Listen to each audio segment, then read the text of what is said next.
Yo, what is up guys? It's Pedro here, and in today's video I'll be talking about Emmanuel Forbes deactivating his Twitter, the Commanders injury update for today, and talking about the Commanders selling out for a third straight home game. If you guys are new, hit that like button, subscribe, and hit that notification bell. Those three things help out so much. Also, check out Mojo Fantasy, link in the description. Okay, so let's start off with the Emmanuel Forbes stuff. And I know some people don't really like to talk about this stuff, the social media stuff. So if that's the case, you guys can skip to the injury report part of the video. But I don't think this is a big deal at all. And I actually think, he's doing a solid thing. I mean, it's never a bad idea to get off social media for a little bit.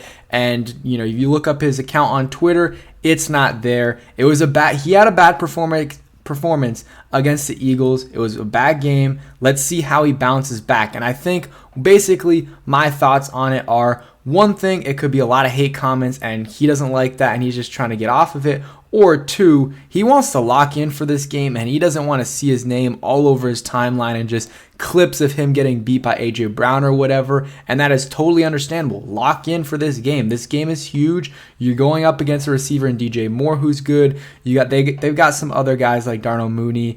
And, I mean, that's really it. Chase Claypool is going to be out. But Emmanuel Forbes has a chance to bounce back. I really hope he bounces back because, again, he's our first-round pick this year. We need a big, we drafted him to, make some game-changing plays. He made one earlier on in the season against the Broncos. That was a big play. And, the offense couldn't capitalize on it.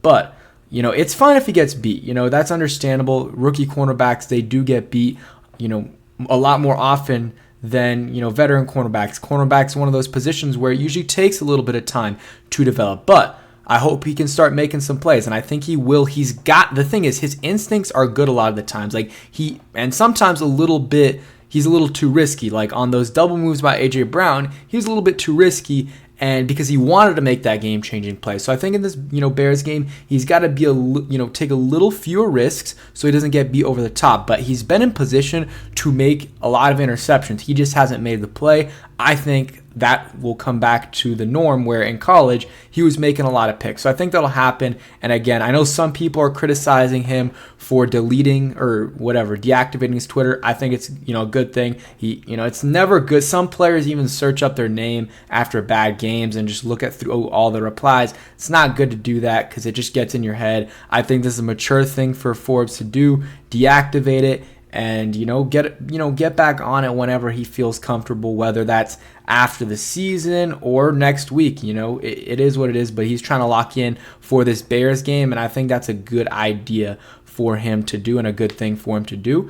And yeah, let's hope he has a bounce back game against the Chicago Bears. I would hope though, it's good for them to test him and stuff, but Kendall Fuller's been elite this year. He's been really good if you look at the stats. Put him on DJ Moore, not even Benjamin St. Juste. Put Kendall Fuller on DJ Moore. Have, Forbes go up against Mooney, who's, quick but not as big as someone like AJ Brown. Even, DJ Moore is kind of big. So that's kind of how I would approach this game for, if I was Jack Del Rio. But let's get into a injury report. So for the Commanders, Jahan Dotson was limited with a ankle injury that he had in the game. You could see at the end of that game he was limping a little bit. Christian Holmes, went from a DNP to limited. I totally forgot about Christian Holmes.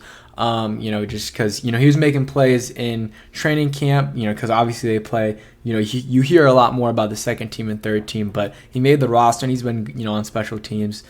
Chris Rodriguez limited this week with the illness. It must have been something bad for him to miss a game and still be kind of sick, but we'll see if he's back. And then if he's not, they'll bring in Derek Gore. Curtis Samuel was a DMP on Monday with a quad. I was a little bit concerned about that, but then went to a limited today. And then Quan Martin and Benjamin St. Juste, both good to go. Benjamin St. Juste with a neck injury and Quan Martin with a thumb injury. Real quick, a word from our sponsor.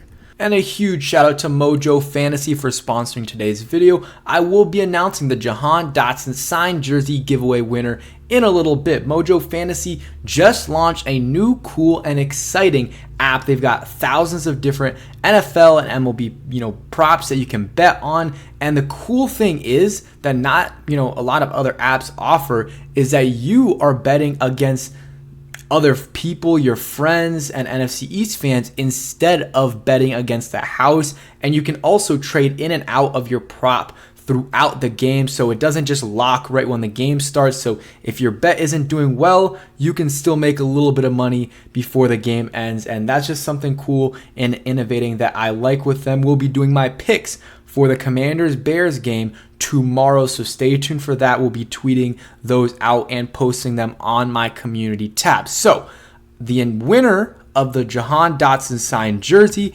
is Commander Season. I hit him up with a follow and DM'd him. Already told him that he won it, so he's pretty hyped about that. I will be extending the Sam Howell and the tickets giveaway part for the next week or so, so you still have time to enter that. And if you entered into the Jahan Dotson one, you're still entered into this one. But yeah, shout out to Mojo Fantasy and Commander Season. I hope you enjoy your jersey. Okay, so we're back. Let's get into the Chicago Bears portion of the injury report. So Chase Claypool has been out for the last couple days. His injury is designated as other. They've had a lot of drama there. He, is frustrated with his role. The team doesn't like his attitude. I was never really a big fan of Chase Claypool, but hey, they traded a second-round pick for him, which ended up being a super high one, and it didn't work out. So they're either going to release or trade him, but he's not playing in this game unless something crazy happens.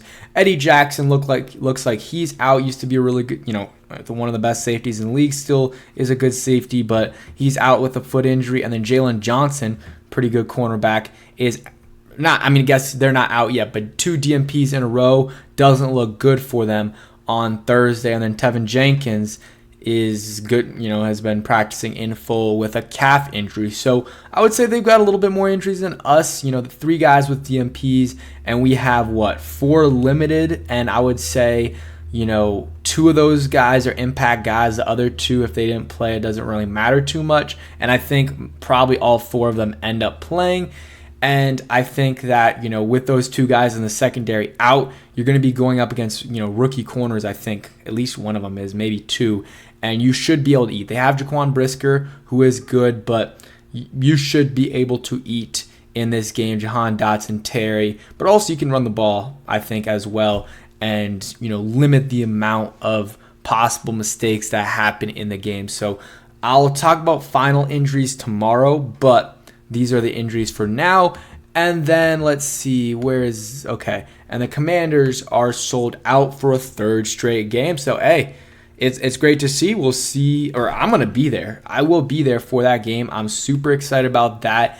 Still don't know what I'm going to wear because it's supposed to be a blackout, but I don't have a black jersey. So I'll either wear just a black shirt like I'm wearing right now, or I'll wear, I don't know, I guess maybe a jersey, but we'll see. I don't know what the percentage is or what the percentage of fans will actually wear the blackout, but should be exciting if you guys are there. Hopefully I see some of you guys. I think Juan's going, Rio might be going, so good opportunity to see those guys and also you guys as well. But hey, 3 sellout games in a row. This is going to be a regular. Hopefully, in a week, in a few weeks, they don't need to tweet this because okay, for the first few weeks it's cool, but at a certain point, it should be a regular that the Commanders game is sold out. Maybe other teams tweet this out. I don't know. I'll go ahead and look, but I doubt a lot of these big teams do it because it's just a regular for these teams to be sold out. But I do know the Hokies, who have great fans and they have, they've never had an issue with fan attendance. They kind of tweet or they post that, it's sold out. So maybe all these teams do it. But yeah, I'm excited for it. Should be a great atmosphere Thursday night. And hey, we better, we'll definitely win, but hopefully win by, convincing fashion. And then one other thing, Jonathan Allen tied Dave Butts in all-time sacks for the Redskins /football team /Commanders at 35.5. So shout out to Jonathan Allen for that one, and has a chance to take the lead this week against the Bears. And yeah, I think that's going to do it for today's video. I hope you guys did enjoy it. Again, I don't think the Emmanuel Forbes thing is a big deal at all. The injuries look solid for us, and then sold out. Hey, happy about that. But yeah, thanks for watching, and peace.